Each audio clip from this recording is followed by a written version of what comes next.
23. Icelandic Aria gets what she wants. Finland, I've been looking everywhere for you. It was an hour later, and Arya was stepping out of the photo booth. Noel Kahn stood in front of her, naked except for his Calvin Klein boxers, which were wet and clingy.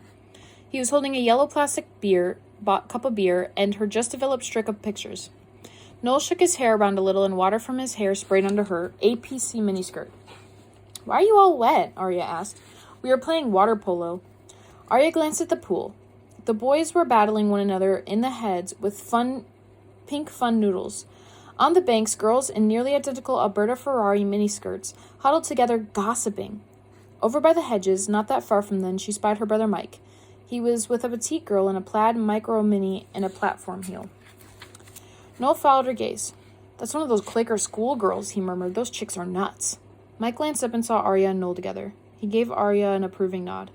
Noel tapped Arya's photo strip with his thumb. These are gorgeous. Arya looked at them, bored out of her skull. She'd been taking pictures of herself in the booth for 20 minutes. This round, she'd made sultry sex kitten expressions. Trey sigh. She'd come here thinking that Ezra, jealous and lustful, would come and whisk her away. But duh, he was a teacher, and a teacher wouldn't go to a student's party. Noel, James Free called from across the lawn. Kegs tapped. Shit, Noel said. He gave Arya a wet kiss on her cheek. This beer's for you, don't leave. Uh-huh, Arya said drolly, watching him scamper away, his boxers slowly sliding down to reveal his pale, defined from running butt. He really likes you, you know. Arya turned. Mona Vanderwall sat on the ground a few feet away. Her blonde hair was in coils around her face, and her gold-rimmed, bug-eyed sunglasses had slid down her nose. Noel's older brother Eric had his head in her lap. Mona blinked slowly. Noel's awesome. He'd make such a good friend boy. Eric burst out laughing. What? Mona bent down to him. What's so funny? She's so stoned, Eric said to Arya. As Arya scored her brain for something to say, her trio beeped. She wrenched it out of her purse and looked at the number. Ezra. Oh my god, oh my god. Hello? She answered quietly. Hey, Arya. Oh, hey, what's up? She tried to sound as controlled as cool as possible. I'm at home having a scotch thinking about you. Arya paused, closed her eyes, and glow passed through her. Really? Yep. You at that big party? Uh-huh. You bored? She laughed. A little. Want to come by? Okay. Ezra started to give her directions, but Arya already knew where it was. She'd looked up his address on MapQuest and Google Earth, but she couldn't exactly tell him that. Cool, she said. See you soon. Arya shoved the phone back into her purse as calmly as she could and then banged the rubbery soles of her boots together. Yes! Hey, I know where I know you from. Arya looked over. Noel's brother Eric was squinting at her while Mona kissed his neck. You're the friend of that chick who disappeared, right? Arya looked at him and pushed her hair out of her eyes. I don't know who you're talking about, she said, and walked away. A lot of Rosewood was gated estates and renovated 50-acre horse farms. But near the college there was a series of rambling cobblestone streets lined with falling-to-pieces Victorian houses. The houses in Old Hollis were painted crazy colors like purple, pink, and teal, and were usually split into apartments and leased to students. Arya's family had lived in an Old Hollis house until Arya was 5, which was when her dad got his first teaching job at the college. As Arya drove slowly down Ezra Street, she noticed one house with Greek letters mounted onto its siding. Toilet paper wound through its trees. Another house had a half-finished painting on an easel in the front yard. She pulled up to Ezra's house. After parking, she climbed up the stone front steps and rang the bell. The door flung open, and there he was. Wow, he said. Hey. His mouth spread into a wiggly smile. Hi, Arya answered, smiling back at him in the same way. Ezra laughed. You're here. Wow. You already said wow, Arya teased. They entered into a hallway. Ahead of her, a creaky staircase with a different swatch of carpet on each step wound its way upstairs. On the right, a door was ajar.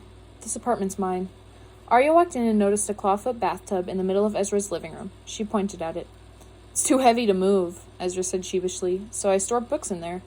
Cool. Arya looked around, taking in Ezra's gigantic bay window, dusty built-in bookshelves, and yellow-crusted velvet sofa. It smelled faintly of macaroni and cheese, and there was a crystal chandelier hanging from the ceiling, a funky mosaic tile around the mantel, and real logs in the fireplace. This was so much more Arya style than the Khan's $1 million duck pond and 27-room estate. I totally want to live here, Ezra said. I can't stop thinking about you, Ezra said same time. Arya looked over his shoulder. Really? Ezra came up behind her and put his hands on her waist. Arya leaned slightly into him. They stood there for a moment, and then Arya turned. She stared at his clean-shaven face, at the bump of the edge of his nose, the green flecks in his eyes. She touched a mole on his earlobe and felt him shudder. "I just couldn't ignore you in class," he whispered. "It was torture when you were giving that report." "You touched my hand today," Arya teased. "You were looking at my notebook." "You kissed Noel," Ezra said back. "I was so jealous." "Then it worked," Arya whispered. Ezra sighed and wrapped his arms around her. She met his mouth with hers, and they kissed feverishly, their hands crawling up each other's backs. They backed up for a second, breathlessly staring into each other's eyes. "No more talk about class," Ezra said. "Deal." He guided her into a tiny back bedroom that had clothes all over the floor and a bag of Lay's on the nightstand. They sat down on his bed. The mattress was barely bigger than a twin, and even though the comforter was made of stiff denim, and the mattress probably had potato chip crumbs in the cracks, Arya had never felt anything more perfect in her life. Arya was still on the bed, staring up at the cracked ceiling. The streetlights outside the window cast long shadows across everything, turning Arya's bare skin a weird shade of pink. A stiff, chilly breeze from the open window blew onto the sandalwood candle next to the bed. She heard Ezra turn on the faucet in the bathroom. Wow. Wow, wow, wow. She felt alive.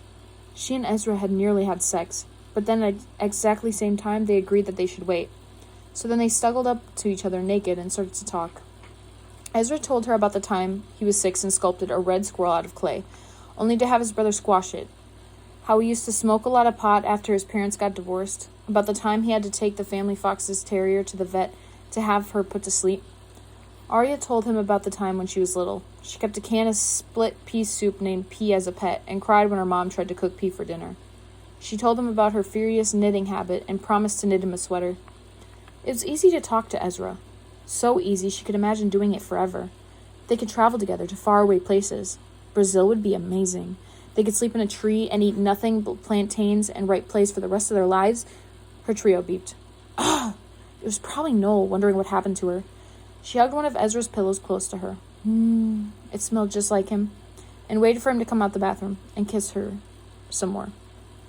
Then it beeped again and again. Jesus, Arya groaned, leaning her naked body off the bed to pull it out of her bag. 7 new text messages. More kept beeping in. Opening her inbox, Arya frowned. The messages all had the same title, Student-Teacher Conference. Her stomach turned as she opened the first one. Arya, that's some kind of extra credit. Love ya, A. P.S. Wonder what your mom would think if she found out about your dad's little study buddy? And that you knew? Arya read the next text message and the next and the next. All the messages said the same thing. She dropped the trio on the floor. She had to sit down. No, she had to get out of there.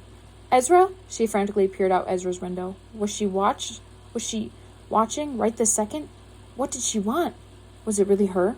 Ezra, I have to go. It's an emergency. What? Ezra called from behind the bathroom door. You're leaving? Arya couldn't quite believe it either. She yanked her shirt over her head. I'll call you, okay? I just have to do something. Wait, what? He asked, opening the bathroom door. Arya grabbed her bag and tore out the door and across the yard. She needed to get away now.